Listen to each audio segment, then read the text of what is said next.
Some people are focused on their losses, their flaws, their mistakes, the times they didn't measure up. That's why they're negative toward themselves. The wrong images are always playing. You need to focus on your victories. Focus on the times you succeeded.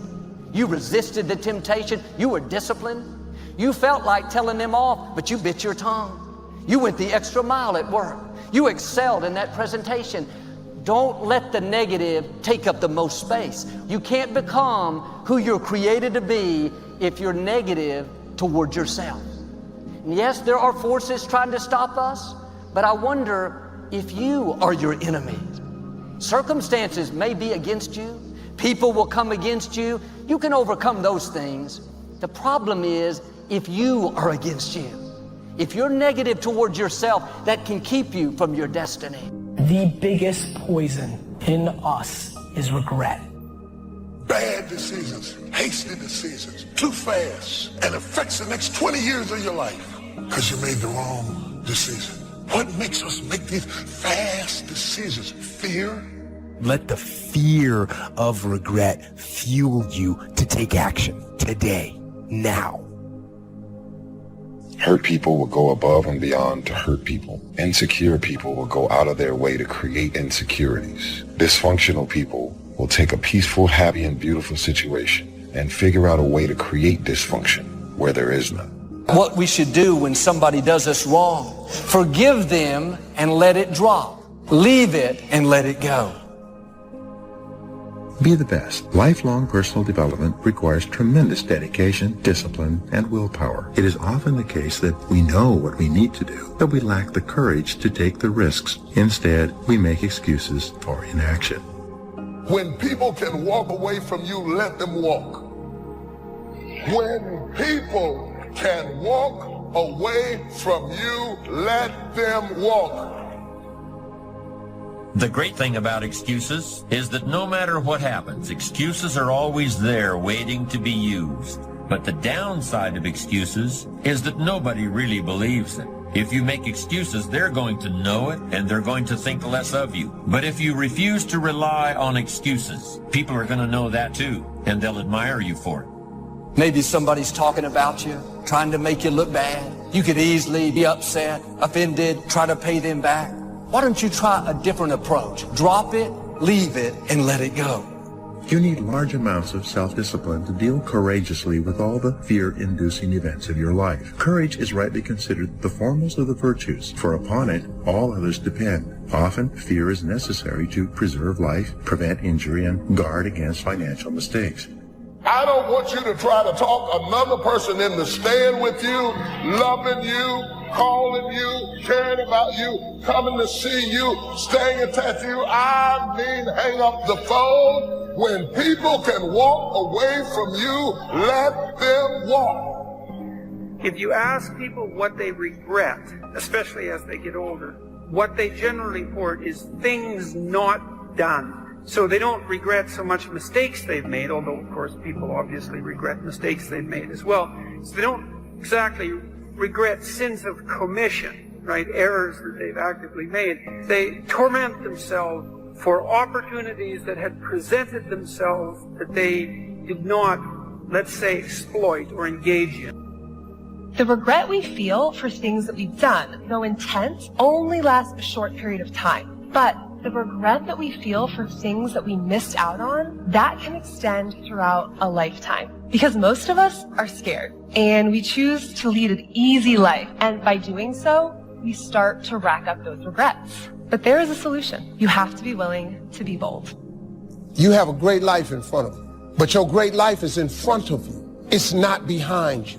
What you did back there ain't got nothing to do with what God got for you. What you did back there was learn the lessons to get you to where you are at this particular moment right here. Bad decisions, hasty decisions, too fast, and affects the next 20 years of your life because you made the wrong decision. If you'd have just waited, got all your information together, settled yourself, you'd have been better. What makes us make these fast decisions? Fear? It takes discipline to face your fears so you can conquer them. And that's what discipline is. Discipline means taking the hard road, the uphill road, to do what's right. And regret in and of itself, it's worthless. So learn and move on. The ability to learn to say no and not to feel guilty about it, to me, is about the greatest success I have achieved. It's all a part of a process for growing for me. To me, to have the kind of internal strength and internal courage it takes to say, no, I will not let you treat me this way, is what success is all about. I will not be treated this way. I demand only the best for myself. As you might imagine, I don't think we should spend a lot of time regretting the choices we've made in the past. To spend time brooding over how things went, that's an illusion. What you're doing is suffering pointlessly in the present under the shadow of certain memories. You're telling yourself a story about something that might have been over and over again. How long do you want to do that for? And sometimes life is going to knock you down. But because you have been knocked down don't mean that you finish. No. You got some reasons. It might be your own sense of pride and determination in the kind of life that you want to create. There are people in their 30s and 40s who are still acting like adolescents. And there are even people in their 40s and 50s who are still acting like babies as far as their attitude toward responsibility is concerned. But the large number of people who shirk responsibility can also provide opportunities for you if you are determined to be different. If you decide to be one of the few who embraces responsibility, you can lead, and you will deserve to lead. Churchill said responsibility is the price of greatness. And in my opinion, it's really a rather small price to pay. It means, first of all, that you accept the consequences of your actions.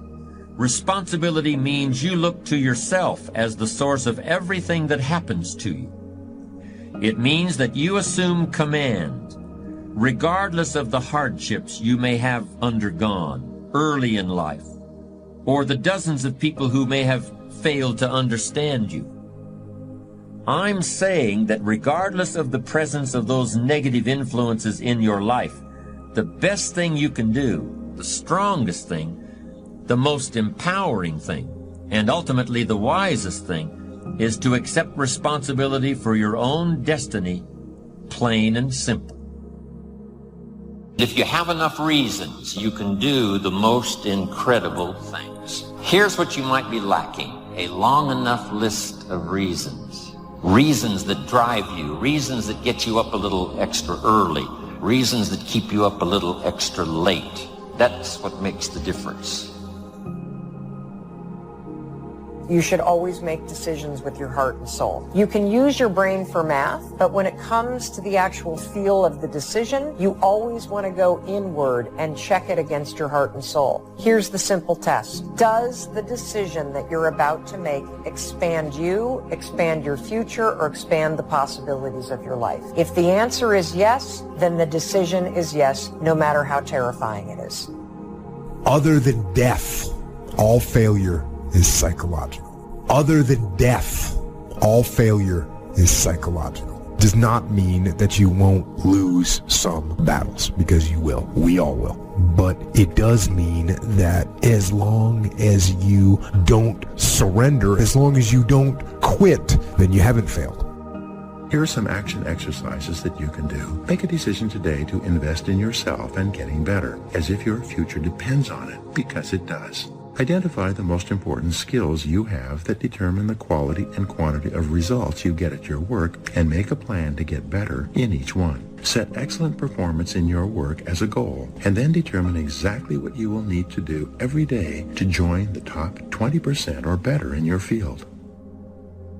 I fought a good fight. I fought for my kids, and I fought for what was right, and I fought for my good health, and I fought for a good career that would bless my family. I fought a good fight. The encroachment, opposites are in conflict, and we're in the middle. And if you want something valuable, you got to fight for it. You have comeback power when something happens to you. Don't buy into what has happened to you. Buy into, I'm getting up out of here. I'm going to change this situation. This does not work for me, and I don't have the luxury of being depressed. I need to clear my head. Yes, we can see avoidance of responsibility all the time in both our personal and professional lives, we can see that most people aren't as successful as they wish they were. Do you see there's a connection between these two very common phenomena? I hope you'll understand that it's in your best interests to take responsibility for everything you do. But that's only the beginning. I'm also going to suggest that many times it's even best to accept responsibility for the mistakes of others, especially when you're in a managerial or leadership role. What do you do when you tried and failed and you want to quit and you want to give up? Sometimes you can be blessed and be unhappy because even though things are going right, they're not going according to what you had believed and expected, and you know that something is missing out of your life. You got to clear your head so that the decision that you make represents the best in you. Be still and know that you're going to get through this. You're going to get through this. You got to assure yourself. You have to encourage yourself. You have to clear your mind. The great thing about excuses, and the really dangerous thing about them, is that no matter what happens, excuses are always there waiting to be used. But the downside of excuses, even good ones, is that nobody really believes them. If you make excuses, they're going to know it, and they're going to think less of you. But if you refuse to rely on excuses, people are going to know that too, and they'll admire you for it. This is especially true in business. One of the classic examples happened about 15 years ago.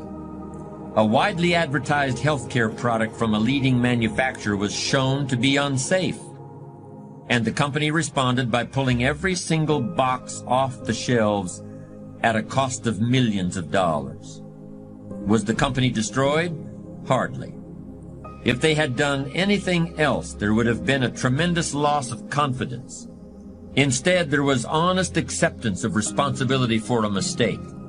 Contrast this with what happened recently to a leading manufacturer of computer chips.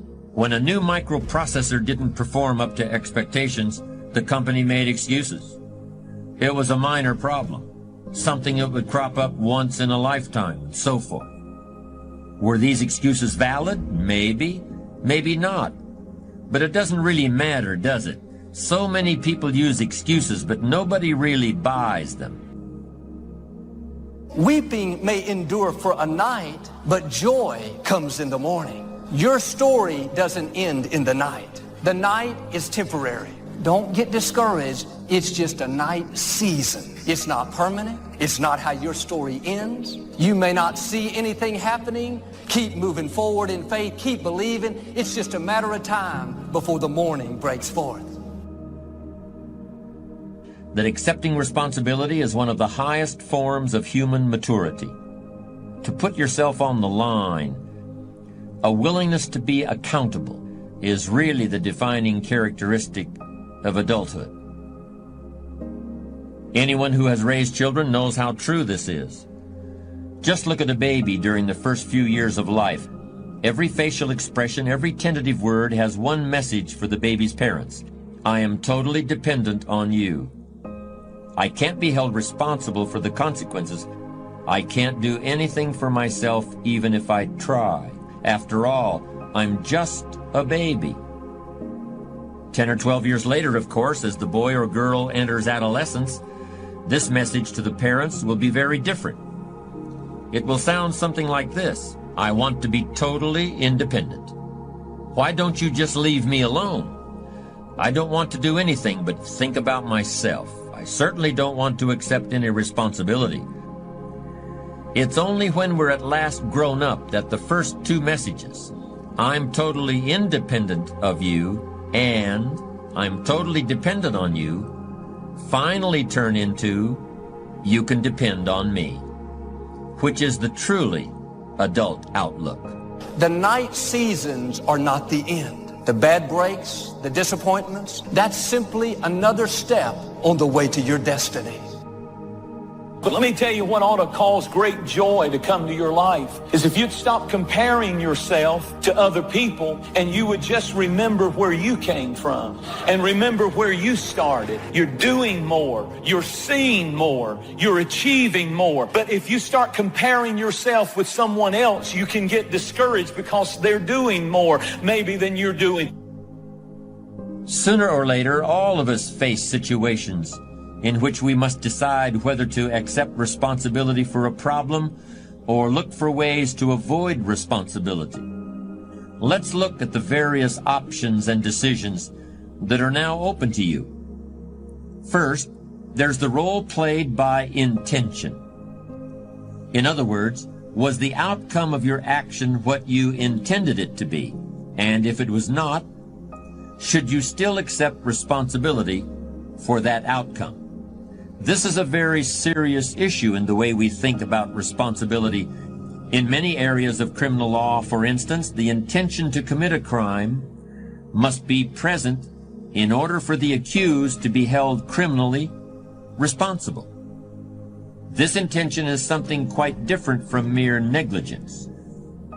But we don't have to enter a courtroom to see the important role intention plays in accepting responsibility ourselves or assigning it to others.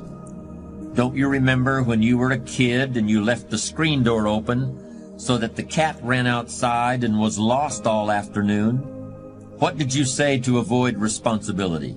You said, it was an accident. You said, I didn't mean to do that. As I pointed out earlier, there are lots of people who still use these childlike rationalizations well into their middle age. But if and when you decide you want to be an adult, you begin to see the whole question of intention as nothing more than another opportunity for excuse making, and you should refuse to participate in it.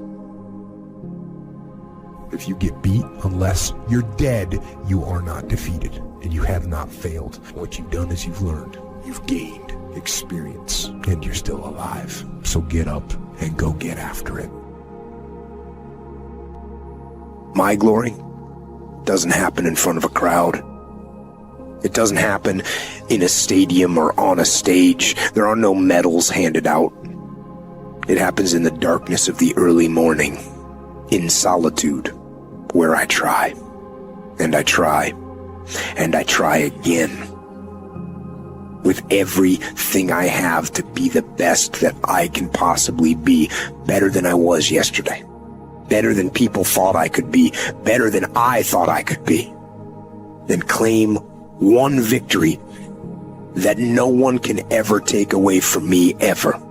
A victory that is earned every single day. A victory of determination and will and discipline.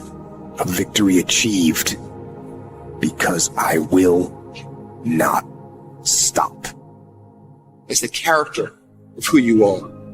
It's not the title that makes you. It's not the success that makes you. The character defines the success, defines the fame, and it starts right there. Championships aren't won in the theater or the arena.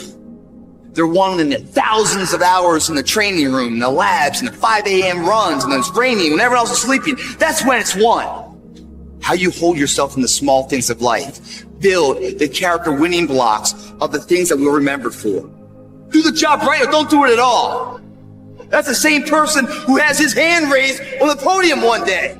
Same motherfuckers. It's how you look at something. If your name's attached to it, that you do it right.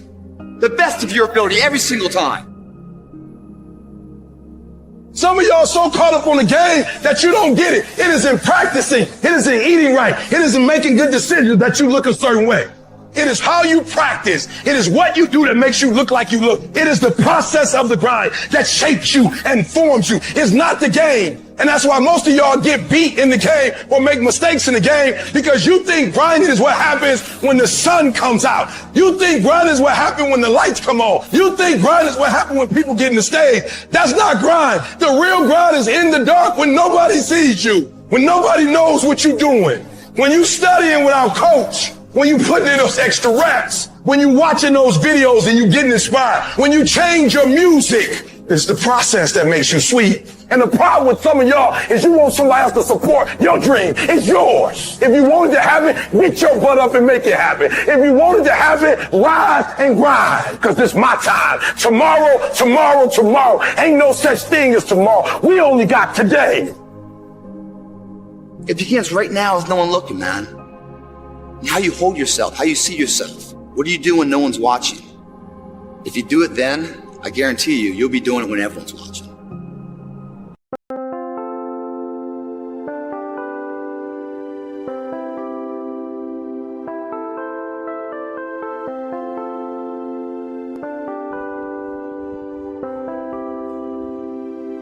Chẳng được quên khi cơn mưa đêm lại về.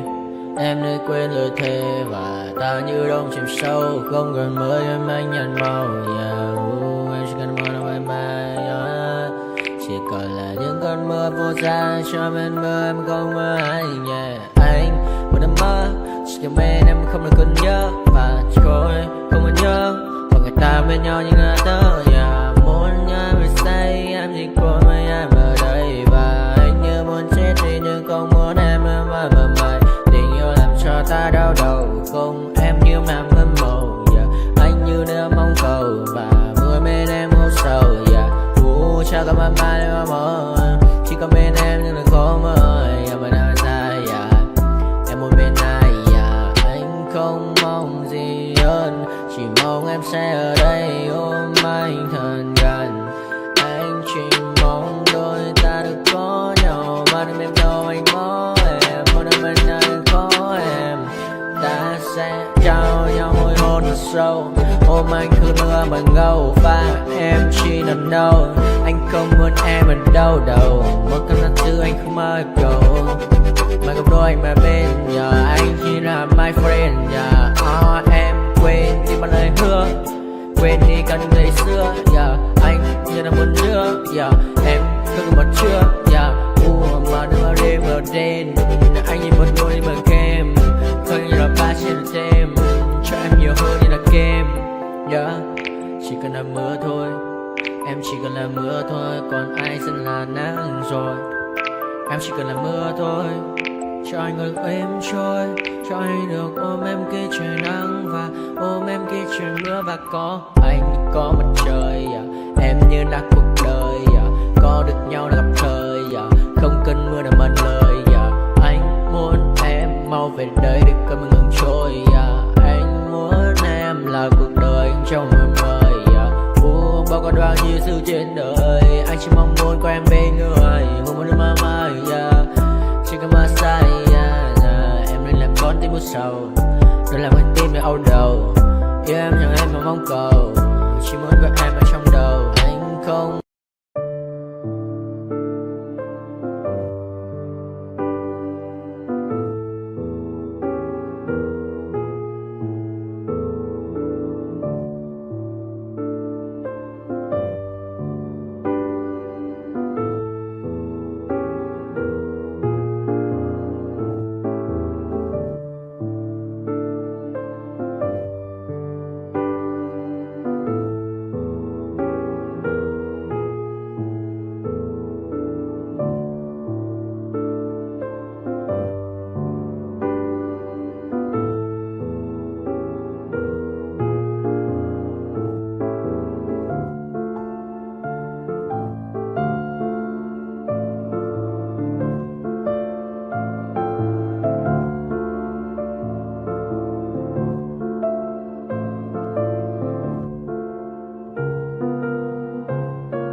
my party, we're just getting started. A life is a dream or a nightmare scarring. Hand me a drink cause I think I'm going all in. Get me a shrink who can catch me when I'm falling. Cover up my scars, flip the handlebars, crashing in my car, wake up in a bar. I'll be a superstar, just on my avatar. This world is so bizarre, empty out the reservoir.